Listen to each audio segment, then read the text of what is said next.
With Ocean County College Assistant Athletic Director Tricia Carroll here during the Evergreen project for a media writing class. So, Tricia, thank you for joining today for this project and helping me out with this. And I just want to say, how did you get into being Assistant Athletic Director at OCC?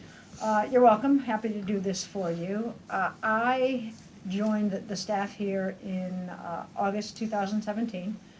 Prior to that, I was coaching softball at Rider University. Oh, wow. My career had been in athletics or had been in coaching, and it was great. And then I wanted a teeny bit of a life because coaching is very, very challenging, very rewarding, but very, very challenging. And it was time. It was time to move in and use my coaching experience to help our coaches here and our student athletes here. So that's how I got into it. I applied for the job. I knew somebody at another community college who I knew from Rider. I said, "What do you think?" And she said, "You'd be perfect." And she was right. I love being here, and it's a very, very different population than the Division I student athletes that I came from. But I feel useful and helpful, and I'm really making a difference in their lives and helping them to succeed in the classroom and on the field as well. Yeah, speaking of that, well, what's it been like for you just to share those experiences coming from Ryder, being a softball coach, and now coming here and then relying it to the players over here? Well, I have a lot of stories. and I share them. I think one of the things that I was actually just telling somebody else in the department that I've been on a college campus my entire professional career, and I have seen it and heard it all. So I know what they're feeling a little bit.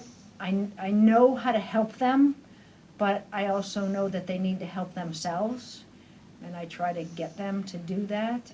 I think just the experiences over the years with all kinds of different types of students and different types of athletes is beneficial. And I think what I've been able to do here is to establish that I'm here to help, and they can count on me, and they're going to get a kick sometimes, but they know that I have their best interest at heart always, and I want them to succeed. Yeah, so can you talk about like the growth of Ocean County College and the sports and the athletics here, and obviously a lot women in sports is big too now. So we'll talk about the history of this place and the growth of sports here. Well, I've only been here for 5 years, so in my time we added women's lacrosse. Yeah. We added women's lacrosse. COVID hit, which actually had an impact on every sport. There were students, I do the academics and the eligibility. There were spring sports students in 2020 that I knew them by name, but I never met them. And by the time we came back to campus, they had graduated. Wow. So, from what I know over the years, we've dropped some sports, added some sports. Apparently we used to have swimming, don't anymore, obviously. We had field hockey at one point. I think it seems like and again, I've been here for a short time, that the history is whatever sports are popular and viable over the years, adjustments have been made, with the lacrosse as being the most recent. We actually are adding, beginning this year, men's volleyball. Oh, wow. So yeah, super excited about that. They'll start up in January. It's the first season for them, and there's been a lot of interest there. We will be, I thought it was going to be this year, but it seems like it's getting pushed back a year.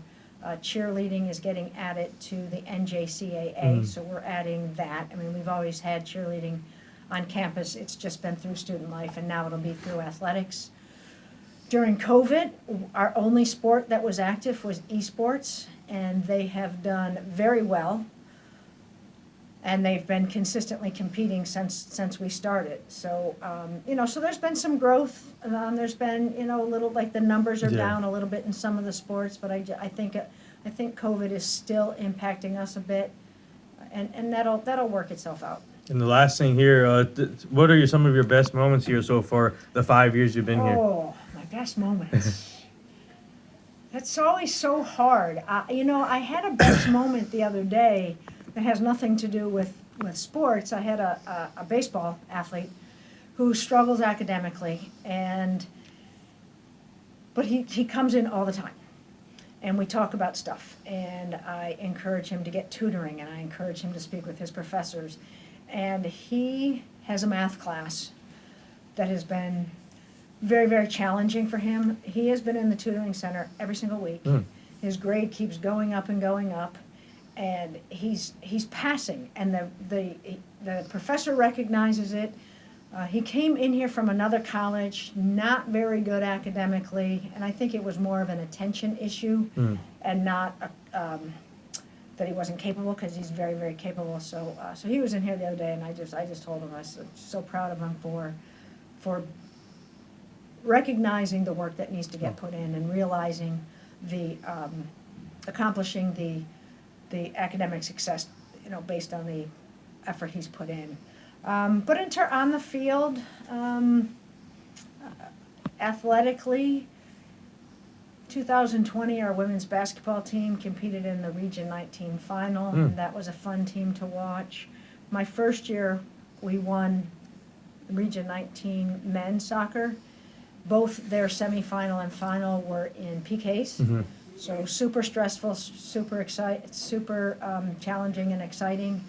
And those, on the field, those were a couple. Women's soccer this year played a great game in the final and hung on to win 1-0, and then competed extremely well at nationals, and they ended up losing in PKs. So they went, regulation, and then 2 overtimes, and then PKs. I know I'm forgetting some, and I don't mean to. So, I just love watching them get out there and compete. I'm sort of like an aunt or a parent. It's just like, no, I just love watching them compete, and I know what they put in. They put in the work, and it's so nice to see it on the field. Well, thank you, Tricia, and helping me out with this Evergreen paper for the class. Continued success.